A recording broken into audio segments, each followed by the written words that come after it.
Ayan yung mga sapatos, guys. Napakaganda. Lupit, diba?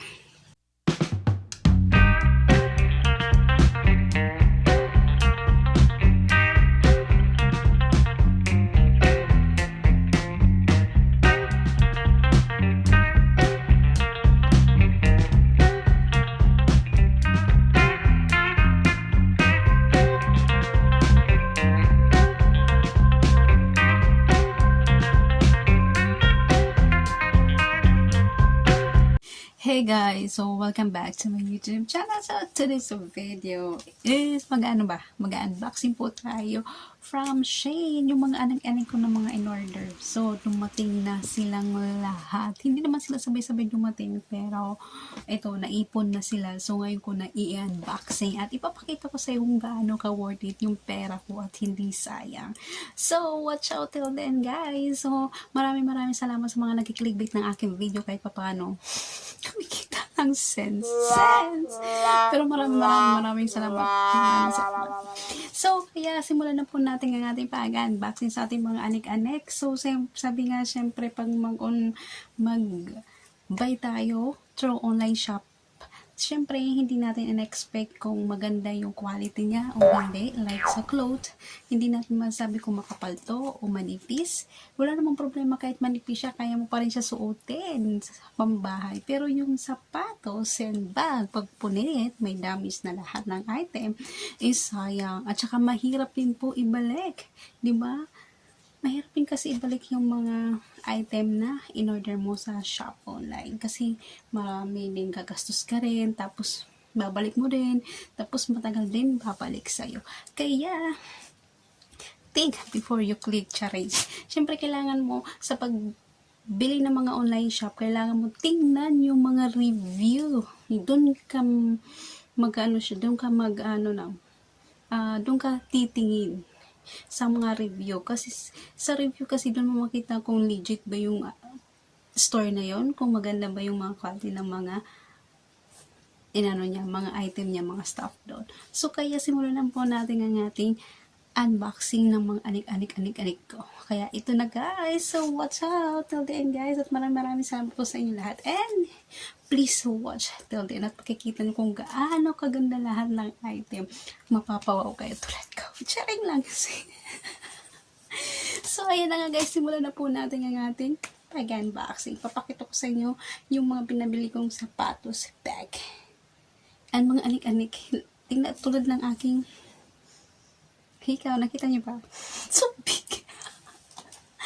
Nahiligan ko na yung mga ganitong hikaw, guys. Yung mga malalaki. Kaya yan, watch out! At ipapakita ko na sa inyo kung gaano kaganda yung mga item na nabili ko sa Shein. So, unexpected po lahat naman ang item na mga na-order ko sa online shop. Talaga, hindi ko talaga in-expect na ganun talaga kaganda.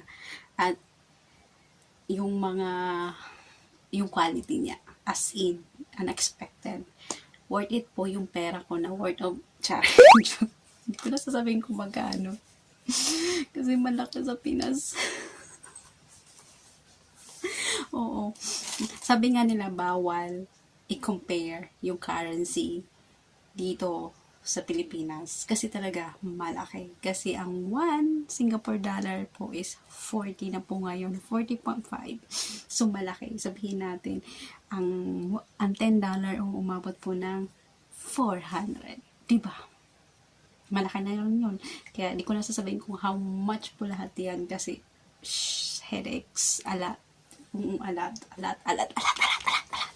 So, wag na natin i-compare yung currency. Kasi, malaki. So, ayun na nga, simulan na po natin yan sa ating mga item. Kasi I'm super excited. Kung excited kayo, mas lalo na po ako excited. So, what's up? So, ayan yung bag. So, nabili ko to is, charay! $3 something.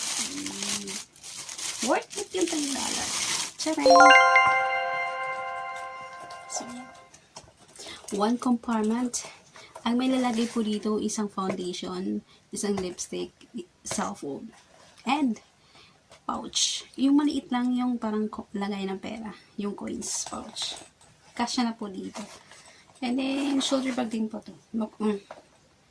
Papakita ko yung picture yan. Chere! Di ba ganda? This is only $3. Super good. So, nabili ko naman to is $6, guys. $6. $6. Yan na. Tcharing! Ito yung lagay ng hook niya dito po. Ayan. Yung belt niya. Shoulder bag again. 2 handle. Pwede mo i-shoulder bag. And then pwede ganyanan. Or pwede mo bitbitin. It's up to you kung paano mo siya dalhin. Yeah. Super cute. Promise. Super cute. Hindi to leather pero yung ano niya maganda. So, bagay ito sa mom ko. This is $6. Ito naman yung bag. Nabili ko naman to is $13 something. So nga nagustuhan ko tong bag na to. Yung handle niya. Super tibay. Then yung dito niya, yung design niya. Ito yung lagay ng hook niya. Ayan. Shoulder bag din to. Ayan. So, tingko to ngayong off ko. Gamitin ko muna, diba, bago ipadala. Yes, super bag. Parang siyang original, pero hindi ito original. Pero yung classic, yung quality niya is maganda. Super. Kasi makikita nyo, parang hindi siya madali masira. Depende na lang siguro sa paggamit. Hirap pang pronounce. Basta leather. Maganda yung leather. Basta yun na yun. Maganda yung bag na ganun kaysa yung mga, yung like this one. Yung mga, parang tela lang to. Pero still maganda pa rin. Depende sa taste niyo. Pero para sa akin, mas maganda ko yung quality ng bag is leather. Oh, hirap pang pronounce. Basta kasi yung mga bago dito mga leather. So, balik na tayo. Tapos na tayo sa bag ko. So, ito yung mga bag na, ito yung $3, guys. And then this one is $6. And then this one is $13. So, this is my bag. This is the 3 of them. Unboxing na tayo. So, move on na tayo. So, nandito na tayo sa mga sapatos na napaka-love ko. Ipapakita ko sa ito, susubukan ko kasi kasya po naman to sa mga paa ko. Kasi ang paa ko lang is nasa 36, pero yung anak ko is 37. Yung kapatid ko, 37. Diba? Ang late ko kasi babae, nasa 4'11 lang ang height ko. Kaya maliit din ang paa ko. Kaya yan, watch out po. Ito na po, in 1 and 2 and 3.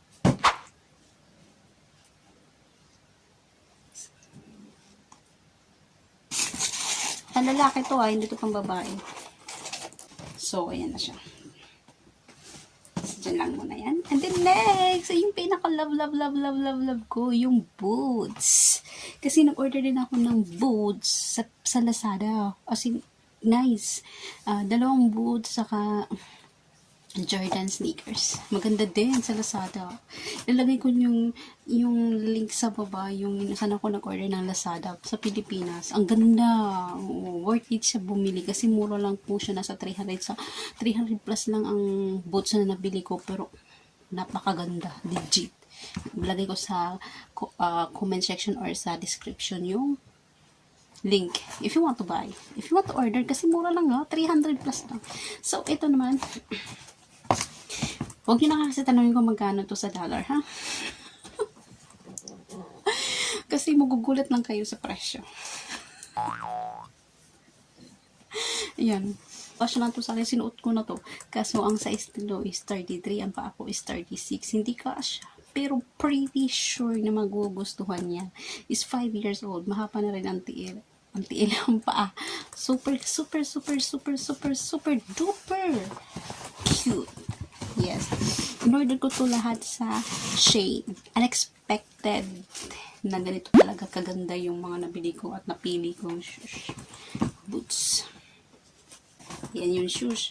Alam niyo, mas maganda pa nga itong mga na-order ko sa Shein kaysa yung mga binili ko sa Lucky Plaza. Sa Lucky Plaza, parang feeling ko it's not worth it yung price. Hindi worth it yung price ng putik. Parang nanghinayang mo para sa pick up. Pero kaya ito ibalik. Tapos mag-order na lang ulit sa online shop. Ito na nga guys, yung pangatlong pair natin. Nandito ako napawaw kasi iba-ibang kulay. 3 kasi itong kulay na to. Yung green sold out. Yung pink, sold out. Yung green lang talaga ang hindi na sold out. O, sold out na yan silang tatlong pair. Yung blue, green, pink, sold out. So, nag-antay lang ako ng antay, baka hindi na mag-sold out. Yun na, may one left. So, nag-buy agad ako kasi baka mag-sold out ulit. So, yun na nga. Kasi dapat ang binibili ko, blue and, ito yung tsura niya. Ayan, yung blue. Ito yung pink. Ito naman yung green. Di ba tatlo sila? Pero yung sold out ha. Nag-antay na ako. Few second yun. May isa. One left. Baka siguro may nag-cancel ng order. Kaya pumatak ang isa. Kaya guys. Yan, I love it. Yan na. Pinakita ko yung super nice. Yeah. New kits. Super nice. Siyempre, susuotin ko. Ano ba yan? Mali pala. This is the shoes of my son. Ito yung sapatos ng anak ko. Alam pag sinuot ito, magaan. At saka comfortable. Very comfy po sa loob. Pag sinuot mo to, super duper malambot sa loob. Pag hindi ka na nga hindi mag-medyas eh. Kasi hindi siya mainit.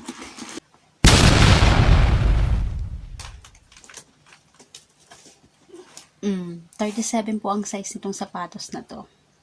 As I told you, tatlong kulay po to, blue, pink, and green.